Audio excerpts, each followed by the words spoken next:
Hello friends, welcome to my channel Dipti Prithibi. আবার একটি গল্প নিয়ে ফিরে এলাম। গল্পটি ভালো লাগলে লাইক এবং কমেন্ট করবেন এবং আমার চ্যানেলটিকে সাবস্ক্রাইব করবেন। এটা একটা স্যাড লাভ স্টোরি।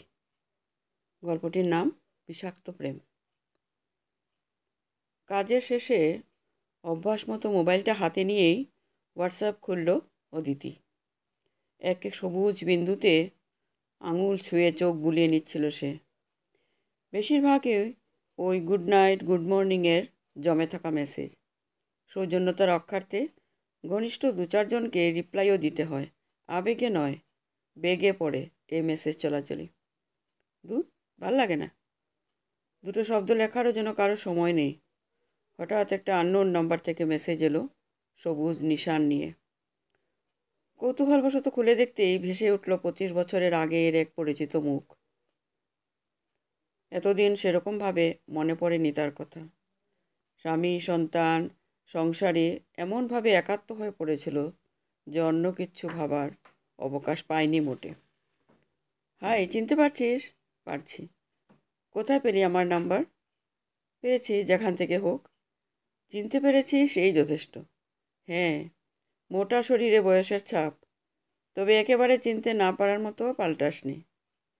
তা হঠাৎ কি মনে করে? না, এমনি।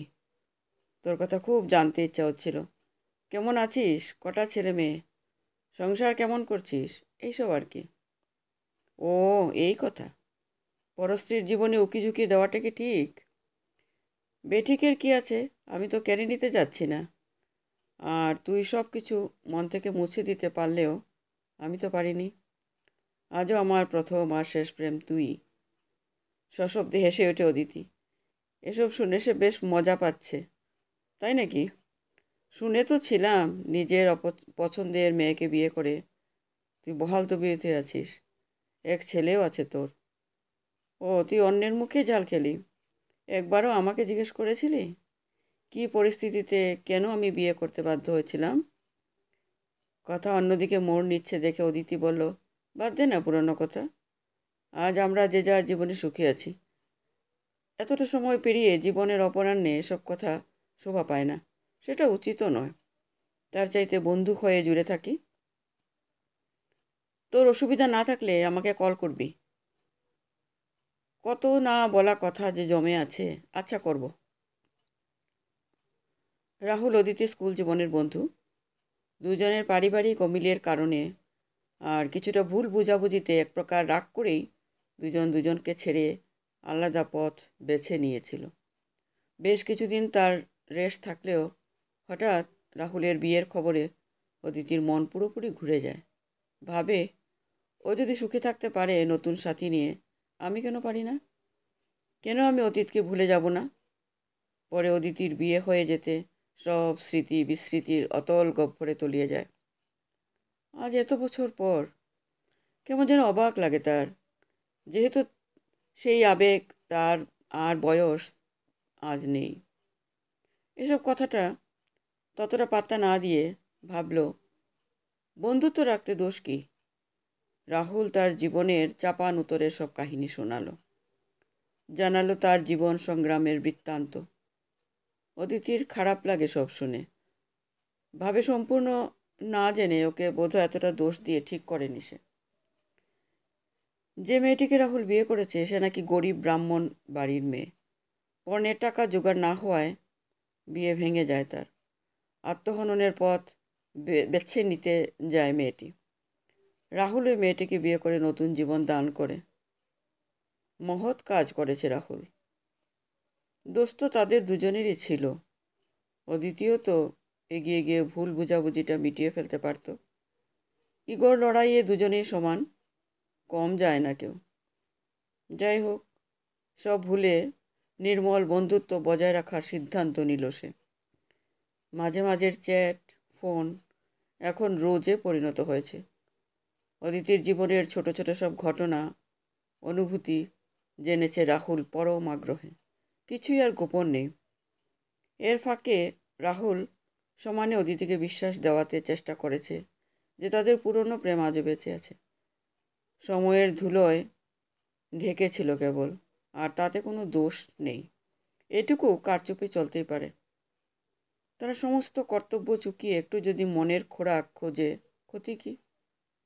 অদিতির প্রতিটি মুহূর্তের খবর রাহুলের নখদর্পণে।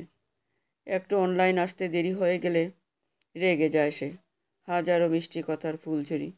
আজ এই বয়সেও একান্তে পেতে চায় অদিতিকে। অদিতির গায়ের গন্ধের মাদকতা আজও তার চেতনায়। ভাবলে পাগল করে তাকে। যে কোনোভাবে একবার অন্তত মিলতে চায় সে। শারীরিক দূরত্ব তা হতে দেয় না। শেষে এমন হলো, অদিতিকে নানা মুহূর্তের নানান ফটোর ফরমায়েশ করতে থাকে। না পাঠালে রাগারাগি করে, মেসেজ করা বন্ধ করে দেয়। হাজার অনুরোধেও সে কোনো খারাপ ফটো পাঠায় না। বন্ধুর রসিকতা ভেবে গুরুত্ব দেয়নি তেমন। শেষে বিরক্ত হয়ে অদিতি স্পষ্ট জানায়, না তো সে কোনো অনুচিত ফটো পাঠাবে, না খারাপ ভাষার উত্তর দেবে। তখন সেটা মেনে নিলেও ধীরে ধীরে রাহুলের ব্যবহার বদলে যেতে থাকলো। একদিন, দুদিন, 5 দিন, 10 দিন হতে হতে ব্যবধান বাড়তেই থাকলো। তারপর দুম করে আবার মেসেজ করে। পুরনো আমেজে আবার ডুব দেয়। অদিতি অসহিষ্ণু হয়ে রেগে গিয়ে 2-4 কথা শুনিয়ে দেয় তাকে। সরাসরি জানতে চায় রাহুল কি চায়। উত্তরে বলে, ওরকম ভদ্র ভাষার কথাবার্তা বলা আমার পোষায় না। আমি তাই ইচ্ছে করেই এড়িয়ে গেছি।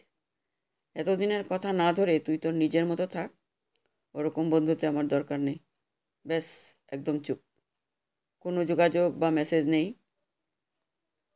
রাহুলের হঠাৎ এসে অদিতিকে এভাবে নাড়িয়ে দিয়ে গায়েব হয়ে যাওয়াটা কিছুতে মেনে নিতে পারছে না সে।